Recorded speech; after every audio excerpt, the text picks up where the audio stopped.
So what are we going to look at here? First, let's look at the quizzes, because the quizzes in this class are quite numerous. It's an online class. We want students to have a lot of contact with the data. They watch videos and they take quizzes. That generates lots of information coming into the quiz results. You can see here, actually the quizzes, everybody's getting 100. Now, why is everybody getting 100? Well, because I have set the Google quiz to allow learners to retake the quiz. So if they answer something wrong, they can try again. And I think they can keep trying until they're satisfied with their grade. The goal here is for learning, not for testing. So that's why they're getting 100. It's not that the quizzes are that easy, it's that you can keep trying until you learn something. Prove that you learned something. But in any case, we still want to bring those grades over. Now, not everyone gets 100. Look at this. We have quite a number of zeros here. Where does that come from? Let me zoom in a bit here. How do we get that? Right? Well, that's just somebody falling behind and not taking the quiz. This is the biggest problem for online classes. You have learners who just forget they need to keep a schedule. And these quizzes have a deadline. So that's a really cool thing about Google Forms. Google Forms, you can actually create a quiz form with an opening time and a closing time. And that can all be automated. But now, of course, that data is going to go into a sheet that is containing all the quiz answers and the grades. Google can also make a grade for those quizzes.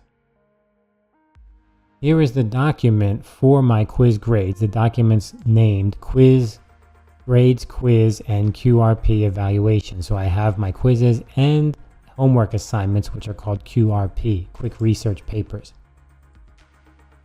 You can see that we have many tabs down here. So RW1, AM1, RW2, these are all the quizzes that the students have to take throughout the semester, and they have different beginning dates and closing dates.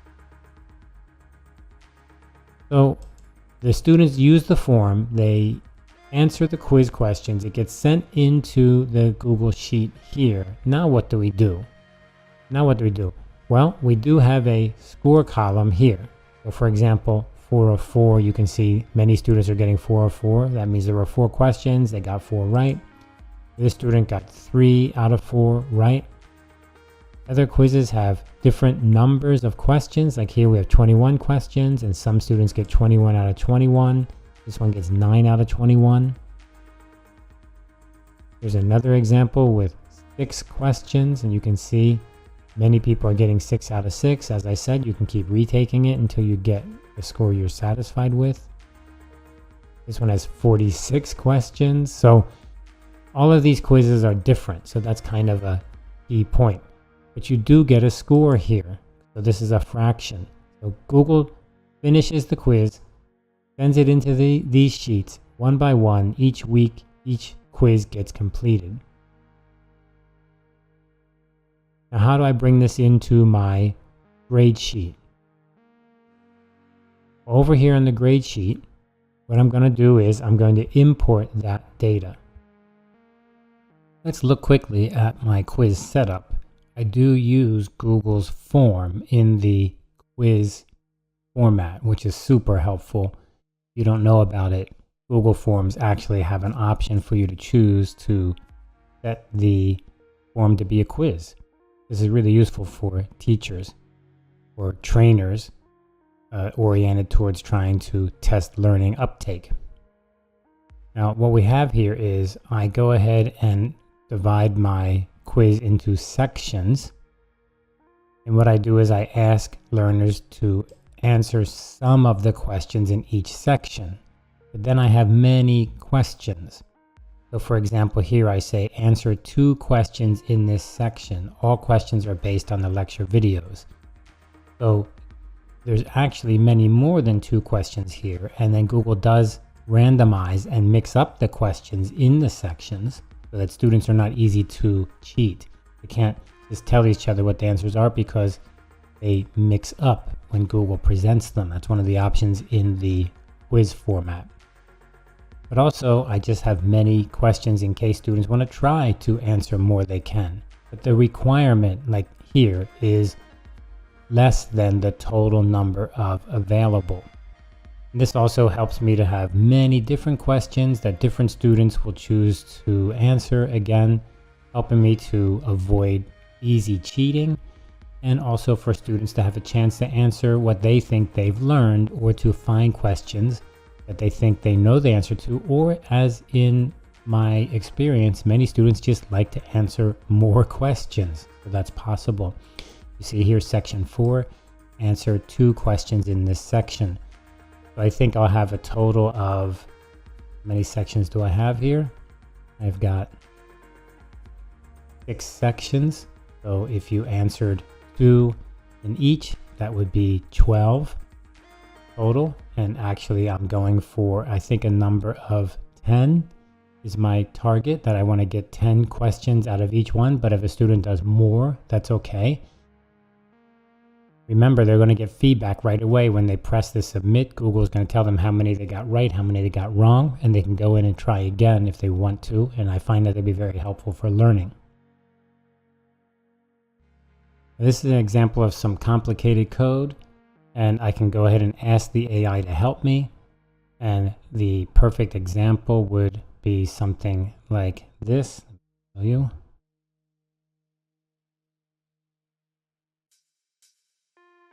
This is an example of I'm asking the AI to give me some input on if my questions are more than I need and I want to maximize at 100% for 10 questions, even if there are 40 questions answered, how can I go ahead and do that? And it gives me a code that looks like this. This is a great way to use the AI to go ahead and help you figure things out. Let's look at this code here.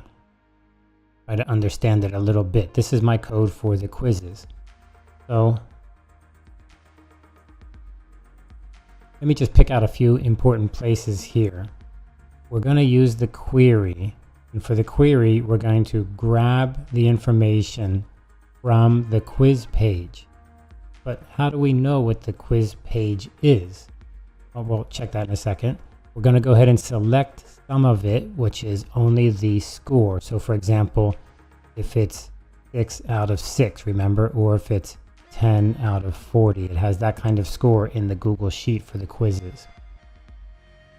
And then we're going to go ahead and down here times 100, because we have a fraction, right? So let's say a student had 3 out of 6, and then that would be a fraction of 0.5 times 100. And their score would end up being 50, for example.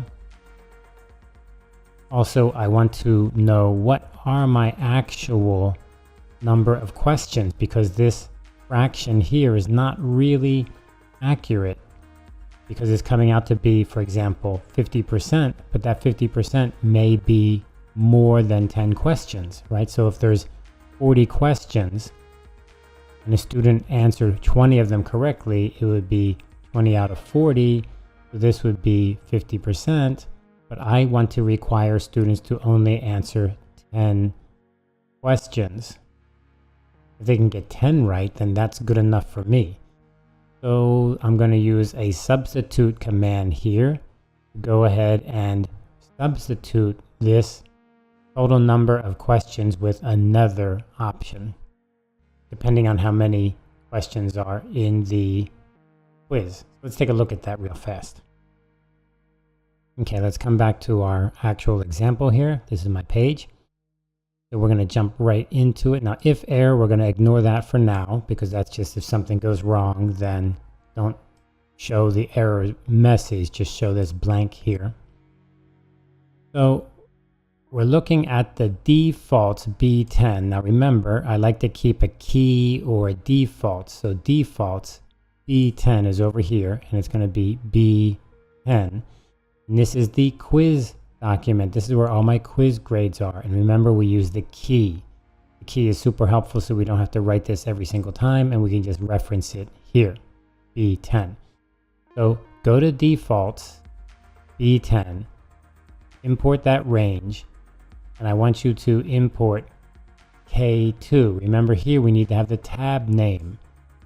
But over at the quizzes, we have lots of tabs. Go over to the quizzes, You can see we have many tabs with many names because we have many quizzes. So how are we going to grab that? Well, I tell you to go ahead and grab K2. So if we look up here, what is K2? Well, K2 is the name of the quiz. Up here, I've put the names of the quizzes. So K2 is RW2. And if we go over to the quizzes, you can see that RW2 is one of our quizzes. RW2 is right here.